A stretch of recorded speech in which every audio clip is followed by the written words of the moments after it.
गुज़श्ता रात हमने देखा कि अचानक से नोटिफिकेशन जारी किया जाता है पीटीआई की जानिब से, जिसमें कहा जाता है कि इमरान खान की जानिब से तमाम तर पीटीआई की लीगल जो कमेटी है उसको मुअत्तल कर दिया गया है।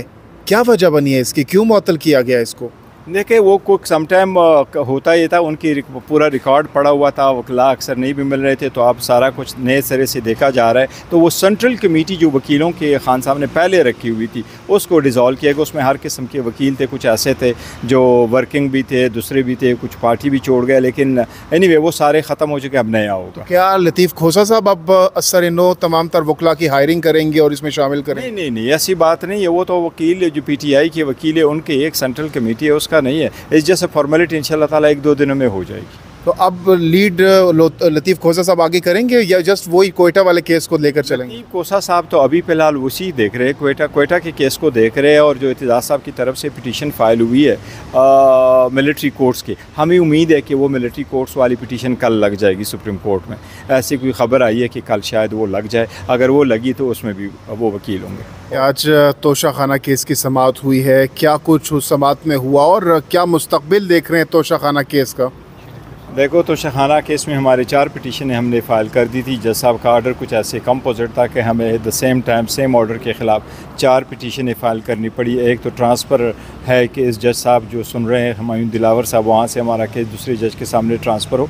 बाकी जो तो इन उससे रिलेटेड है कि क्या ये अथराइज्ड था जो रेफरेंस फाइल हो चुका था कंप्लेंट रेफरेंस पे, और क्या ये विद इन टाइम था, क्या ये कानूनी तौर आईनी तौर पर डायरेक्टली सेशन जज के सामने फ़ाइल हो सकता है। अभी एक पे बहस हुई है, कंप्लीट हो गई है, कल परसों हमारी रिबटल है, उसके बाद 3 और पिटीशन है, उस पर भी बहस होगी। हम देखो हमेशा से अदालतों का और कानून का एहतराम करते हैं और उम्मीद रखते हैं इंशाल्लाह ताला इंसाफ के तकाज़े पूरे करते हैं। हमें उम्मीद है इंशाल्लाह हमें इंसाफ मिलेगा। अच्छा बैरिस्टर गौहर साहब, ये कहिएगा कि कुछ अर्सा पहले हमने देखा कि इस तोशाखाना केस को बहुत ज़्यादा उछाला गया, डिस्कस किया गया सोशल मीडिया पर, इलेक्ट्रॉनिक मेन स्ट्रीम मीडिया पर।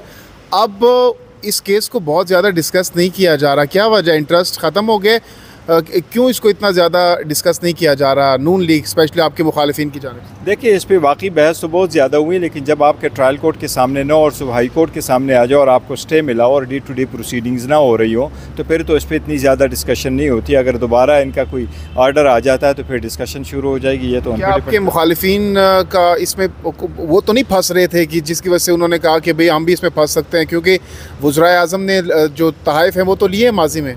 देखिए, जो बाकी वज़राए आज़म ने लिए हैं उन्होंने डिक्लेयर नहीं किए या उन्होंने पेमेंट नहीं की है, वो तो अलग बात है, और उनके ख़िलाफ़ भी कार्रवाई होनी चाहिए। उस वक्त का जो कानून था उसमें लिमिटेशन का पीरियड प्रोवाइड नहीं था। जो पुराने कानून के मुताबिक जिन लोगों ने डिक्लेयर नहीं किया था उनके ख़िलाफ़ तो प्रोसीडिंग्स हो सकती है, इसमें तो एक लिमिटेशन पीरियड तो नहीं हो सकती। लेकिन मैं ये समझता हूँ कि अगर किसी ने कानून की खिलाफ वर्जी की, सबके ख़िलाफ़ कानूनी कार्रवाई होनी चाहिए। लेकिन जहाँ तक हमारा ताल्लुक़ है तो हमने सारा कुछ रिकॉर्ड भी दिया है, और ये कोर्ट के सामने भी मैंने कल भी अर्ज़ किया था, आज भी कोर्ट के नोटिस में लेके आया हूँ कि देखिए, स्पीकर ने, ये एक बहुत इंपॉर्टेंट पॉइंट है, स्पीकर ने जो रेफरेंस फाइल किया था उसने इलेक्शन कमीशन को कहा था कि सिर्फ 1 साल की जो नाम डिक्लेरेशन है वो सही नहीं है।